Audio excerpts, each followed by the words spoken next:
Welcome back, students.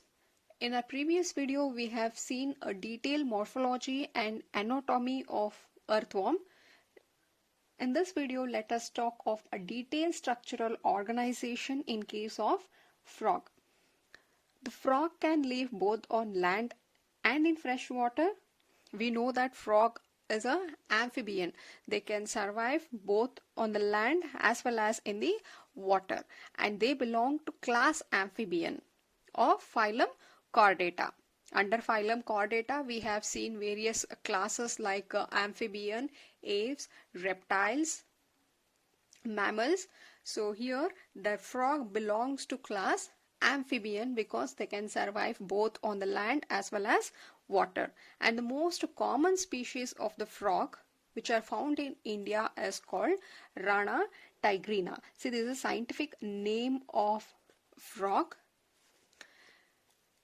Some interesting fact regarding frogs are they do not have constant body temperature. We call such animals as cold-blooded. If you remember warm blood and cold blood, warm blood meaning irrespective of external environmental condition, the organism maintain a constant body temperature, as in case of humans. We are all example for warm-blooded animals. Here, cold-blooded animals, they don't have any mechanism to regulate the body temperature. Instead, the temperature varies with respect to the environmental temperature. So their body temperature vary with respect to temperature of environment, and such animals which don't regulate their body temperature and vary depending upon the environmental condition, those are called as cold-blooded animal, or you can call them as a poikilotherms. And you might have also noticed change in the color of frog.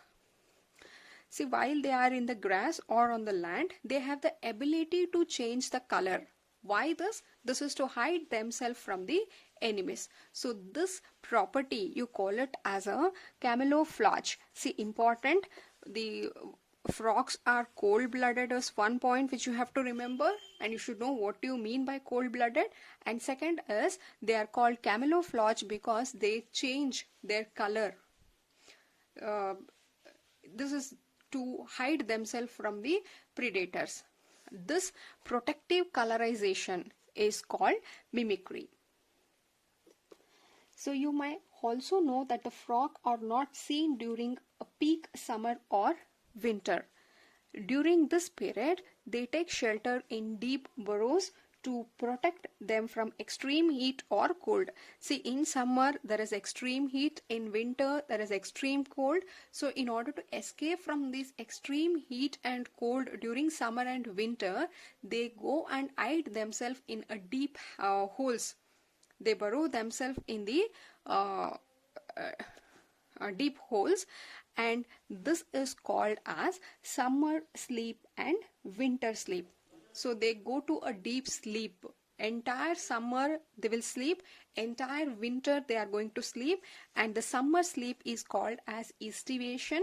See, even we have studied this estivation in botany, which means that arrangement of sepals and petals.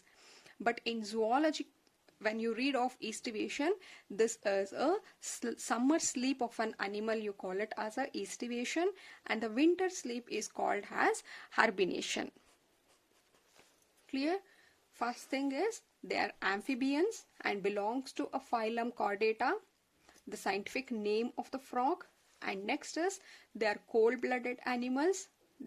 They have the ability to change the color to hide themselves from the predators or the enemy.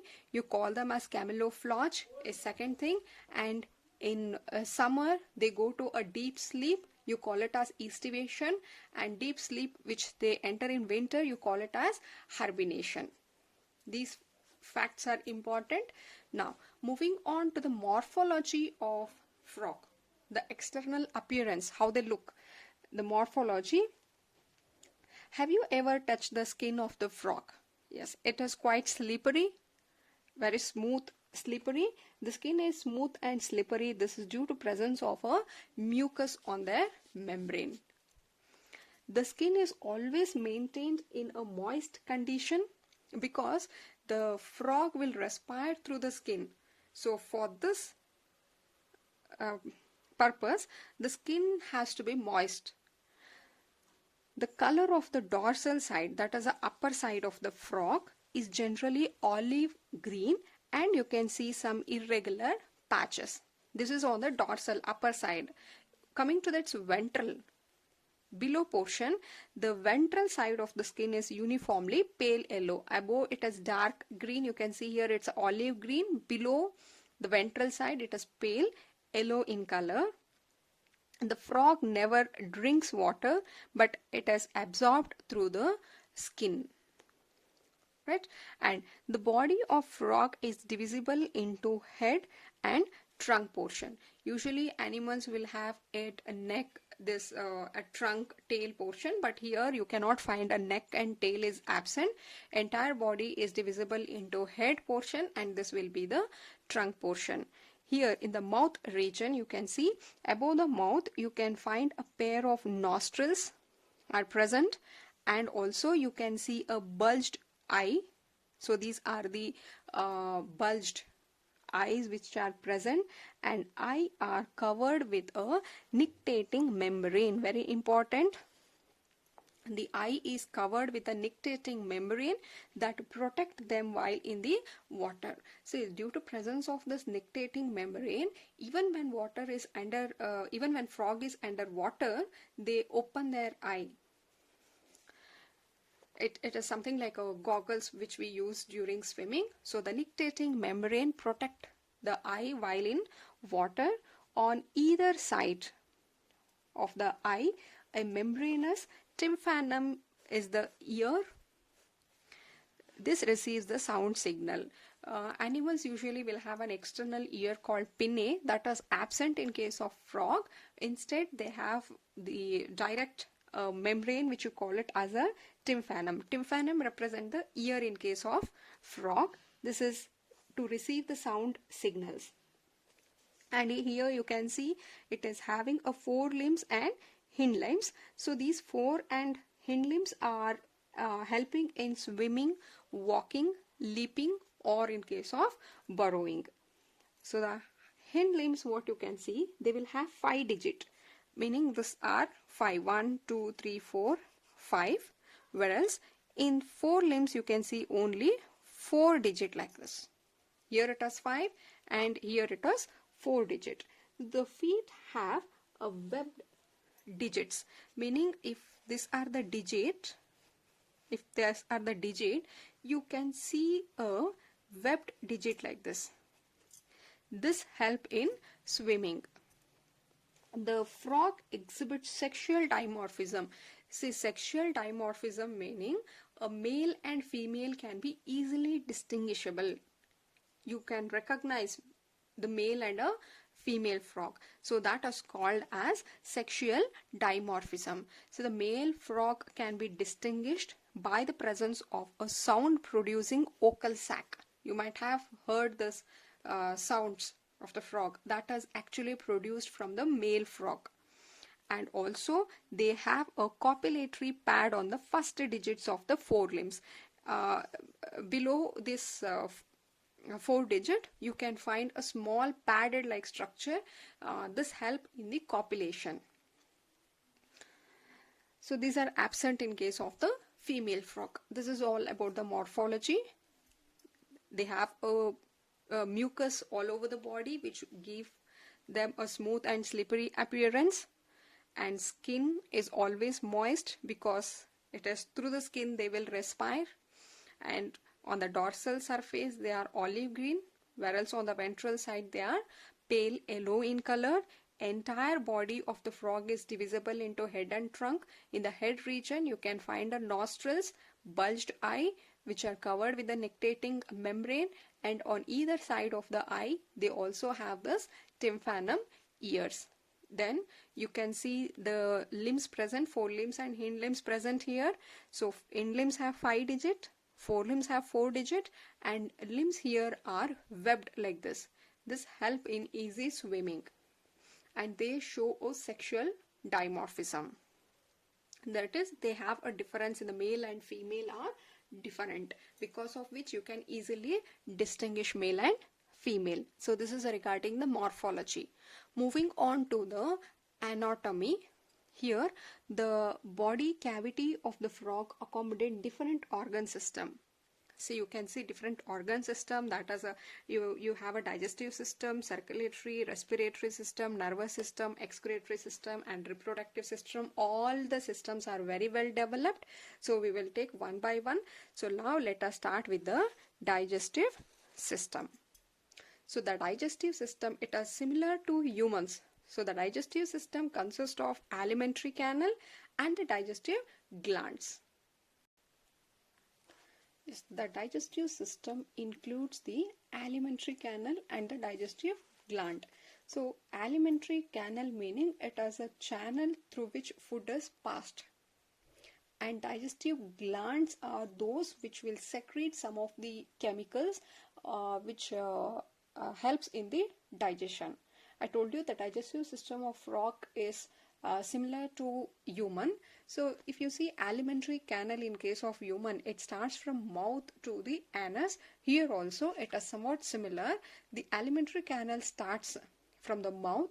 Mouth leads to the buccal cavity. From the buccal cavity it is the pharynx, esophagus or it's a food pipe. Then it leads to the stomach and intestine, rectum, and finally it is a cloaca.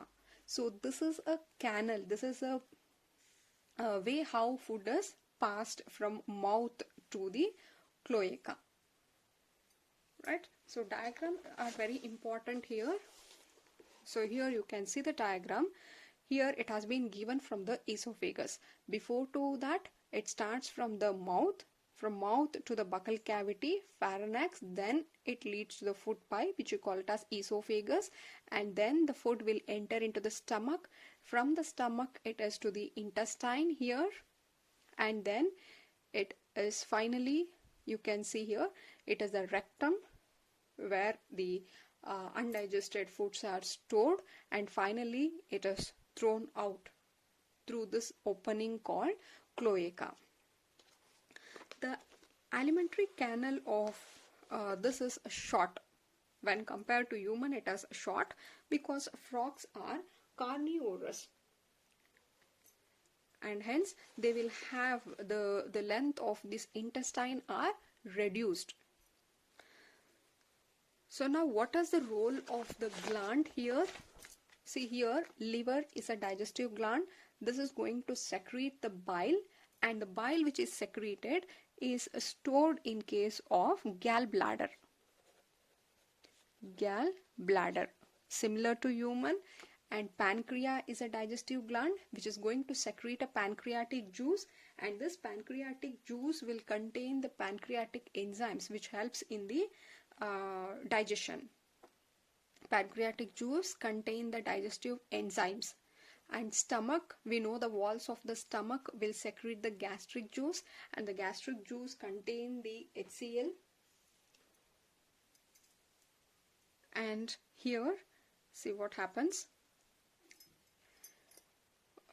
Food enters into the mouth, then it is passed to the buccal cavity, pharynx, esophagus, and it finally comes to the stomach. In the stomach, food is partially digested by the action of HCl and the gastric juice.